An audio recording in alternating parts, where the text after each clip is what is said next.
मजबूत जिस्म, सख्त ट्रेनिंग, हासिल दिमागी और हार न मानने की आदत, ये वो अज्जा हैं जिन्हें बॉक्सिंग करने के लिए जरूरी समझा जाता है। 3 दहाइयों से बिला मुआवजा लड़कियों को बॉक्सिंग की कोचिंग कराने वाले यूनुस कंबरानी कहते हैं, वसाइल की कमी इन होनहार खिलाड़ियों की राह की सबसे बड़ी रुकावट है।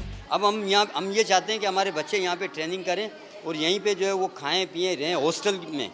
तो ये अभी खुद साख्ता हॉस्टल लगाना होगा, अपने बच्चों को खुद यानी कि सब कुछ करना होगा, क्योंकि एसोसिएशनें खामोश बैठी हुई हैं, कोई काम नहीं हो रहा है और कोई कैंप नहीं लगते हैं। सर पर स्कार्फ और हाथों में ग्लव्स, लेकिन इन खिलाड़ियों के दिल में अज़्म और हिम्मत चट्टानों जैसी। मेरा आइडियल मोहम्मद अली क्लेयर है, जिन्होंने 3 मोर चैंपियनशिप की। इंशाल्लाह मैं 5 मोर चैंपियनशिप करूंगी। मेरे अब्बू ने हम लोग को इजाज़त दी थी कि आप आएँ और बॉक्सिंग करें और पाकिस्तान का नाम रोशन करें और आगे बढ़ें। मैं 9th क्लास की स्टूडेंट हूँ और 9th क्लास पढ़ती हूँ। मैं चाहती हूँ कि मैं पढ़ लिख कर और बॉक्सिंग करके पाकिस्तान का नाम रोशन करूँ। घरों से निकलकर बॉक्सिंग रिंग तक पहुँचने का सफर गो के इन लड़कियों के लिए कुछ आसान नहीं, लेकिन शौक तो बेमोल होता है।